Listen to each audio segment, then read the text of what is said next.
Hey everyone, welcome to the show. I hope you're having an awesome week. In this episode, I am going to speak from the heart about something that I'm very passionate about, something that's been coming up a lot for my patients and clients during the last couple weeks. And it's debunking this idea that you are too old or it is too late to do things in your life. I just posted something on Instagram about this a week ago or so, but I have to expand on it because it's really bothering me. Like it's very much on my mind. This idea that it is too late for you to change or try something new or evolve or transform yourself due to your age or your health status or your skill level or whatever it is. I'm actually really sick of people telling other people that they are limited in what they're able to do in their lives. I'm really sick of people not giving other people hope in their life, not encouraging each other to try, to go for it. So we're going to talk about that today. I'll start out by giving you an example here. So as an acupuncturist in the clinic, I see about 20 patients a day, and I typically see patients for all kinds of reasons. But we see so many patients with very complex presentations. So people have kind of a myriad of things going on for them, like autoimmune conditions, or, it's often coupled with metabolic issues or hormone imbalances, not to mention pain and stress and anxiety and all the other things that so many people deal with on a day-to-day basis. But because we deal with so many different types of issues for patients, I get exposure and I get to hear a lot of other things that practitioners, different types of practitioners, doctors, trainers, PTs, specialists, things that they say to patients. And you would be amazed how many times I hear medical professionals tell patients that they can't change their health, that they cannot change their health, that they won't be able to reverse conditions that are diet induced, that they'll live with pain for the rest of their life and they better just stop doing all the activities they love to do, that they shouldn't try to exercise because, this, and this reason. And I'm not talking about dire cases of patients here. I'm talking about people who are perfectly capable of doing all these things and creating change. One of my patients came in a couple weeks ago and they had gotten some blood work back and they had some values that were borderline on the edge of being normal, but also slightly out of range. And this doctor went ahead and told this patient that there was essentially no hope for them. They would never be able to lose weight. They would never be able to change their lifestyle. They were going to need to be on insulin right away, and it would probably be for the rest of their life. And so the patient that I was talking to, obviously they were taken off guard. They were so upset. They were in complete panic, crying in my chair. And I was a little shocked, not only by the amount of fear that this doctor put in this patient's heart and mind, and not only by the fact that they were a specialist who had a lot of authority in this person's eyes, but by the fact that this was absolutely a reversible condition through diet and exercise and lifestyle. The fact that this is common knowledge. Now, I don't know what was going on for that physician that day, but this happens all the time with all kinds of practitioners. And it bothers me. And this isn't exclusive to the healthcare world. I mean, how many times do we have people in our community or our sphere discourage us from doing things that are new or different? How many times has it happened that strangers have discouraged us? How many times does it happen in our own inner circle? Sometimes it might come from your mom or your dad or other family members who've expressed sentiments along the line of, but that's not who you are, or I can't really see you doing that. Sometimes it's friends who say, good luck with that, or you're crazy, dude. And we certainly don't have to look very far in society or culture to find examples of people being dissuaded from doing things that are outside the box or the norm. This discouragement or cynicism from other people about our ability to change, it's tired, it's outdated. And while I know this conversation isn't novel, I think it's worth having so that we can be reminded that it is not too late for us to change. Because sometimes these little micro discouragements over time, they build up and we just start to think, I'm not capable. It's not worth it. I'm not going to be able to do that. One of the greatest fears for people is their inability to create change in their life. It's one of the big concerns and questions that coaching clients will bring to the table. Steph, will I be able to change? And the answer is yes. Yes, people are capable of changing and evolving. And it can happen at any stage of life. Any stage of life. It doesn't matter how old you are or what your past has looked like. There is always the capacity within you to shift. All it requires is a desire and the courage to take action, like a level of courage that's greater than the level of our self-doubt or whatever manufactured fears we have about our abilities. And I say this because it is true that you have the capacity within you to shift. It's just so often that we don't have, whether it's the desire or maybe the courage, we don't have the thing that gets us over the self-doubt, because the self-doubt can be really big. And this topic, it's not about selling false hope or ignoring limitations or requirements. I'm going to assume that you as the listener understand that we take all of that into account as reality. You do need certain skills to do things. We can recognize that it's not just about doing things on a wing and a prayer, that it does take effort and intention. It takes work. It takes time. It takes new skills. That's not what this conversation about. This is about shaking off self-doubt, shaking off the preconceived notions or the presumptions and expectations for other people and our society, and starting to believe in yourself again. You have to believe in yourself. You have to see possibility. This is about looking less to the outside world and external factors to give us all of our answers.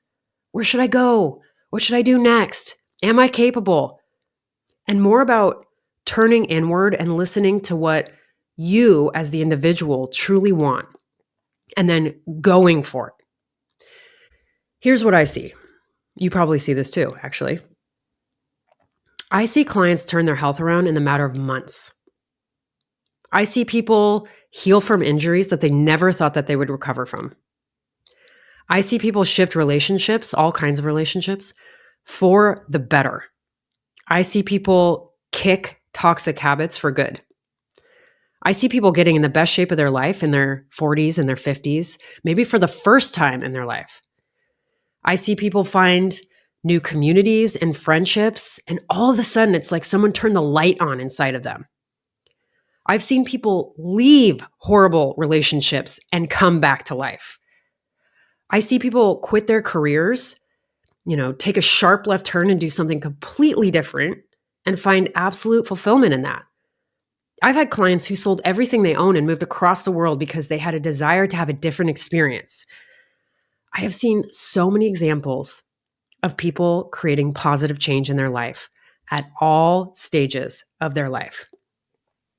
It is not too late. It is very rarely ever too late to make change.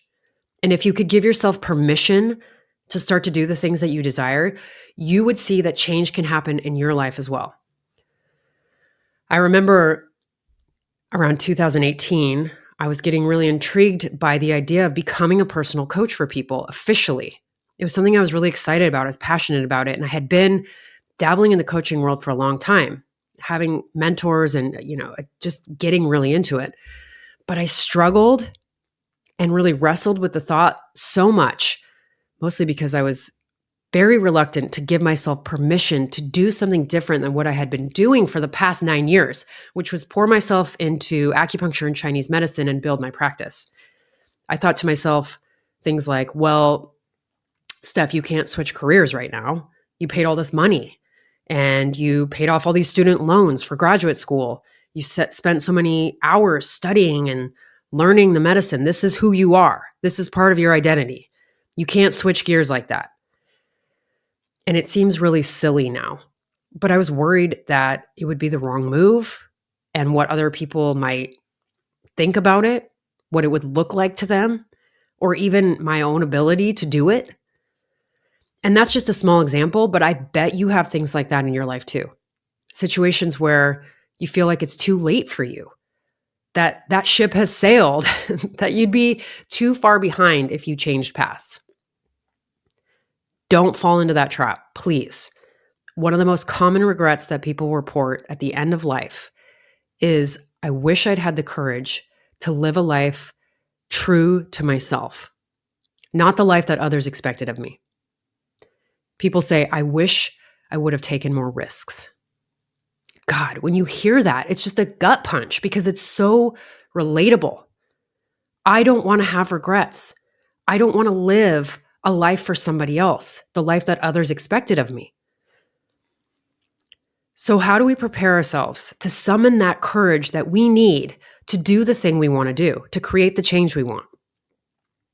There are a few basic truths that help level set me every time I get into this scarcity mindset with thoughts of it's too late, or I'll be too far behind, or I won't be able to do it.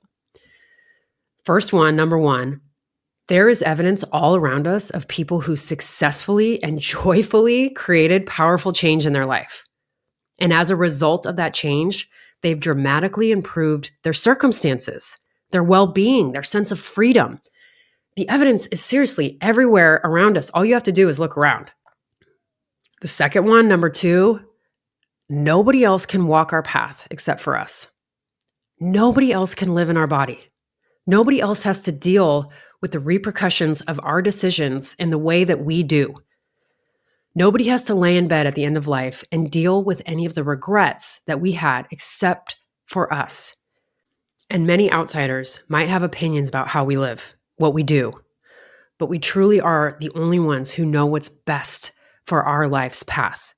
We are truly the only ones who know the way to our own joy and happiness and peace.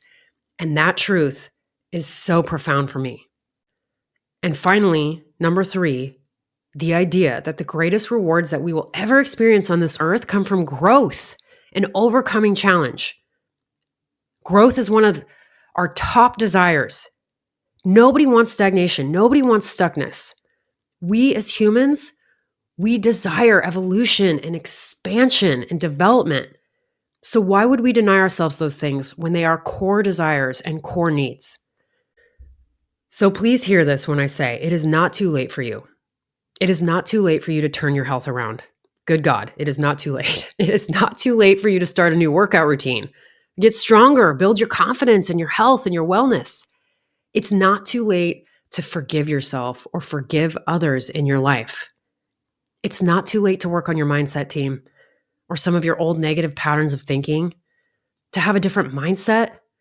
It's not too late to dream of your next adventure or do something that you've never done before. It's not too late to find love.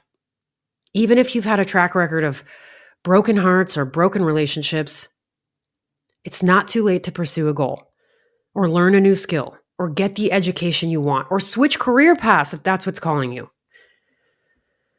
Every once in a while, I check in with myself and I sort of try to get a gauge for the direction that I'm moving in and if I'm missing anything that I truly desire for my life.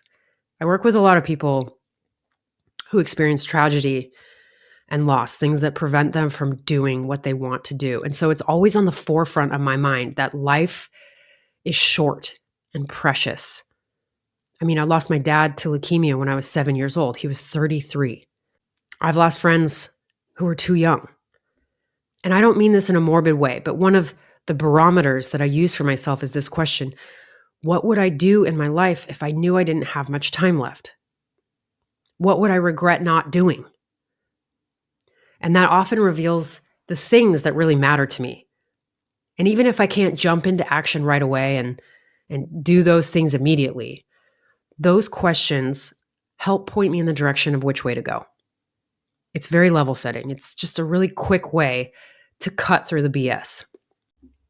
So there it is, team. It's my impassioned plea to not give in to the self-doubt or the naysayers and know that it is not too late for you to create change. You are powerful, you are capable, resourceful, and you are incredibly impactful in this world. Go do what you want to do. Thank you for being here, for listening. I hope you have a great week. And as always, thank you for being ready to impact. Thanks for listening to Impact Ready. I hope today's episode inspired you to own your impact and recognize that you are powerful. By elevating our energy and awareness, we can create exponential change in this life. If you enjoyed today's insights, share them with a friend and subscribe to the show for more. I truly appreciate you. Thanks again for being here.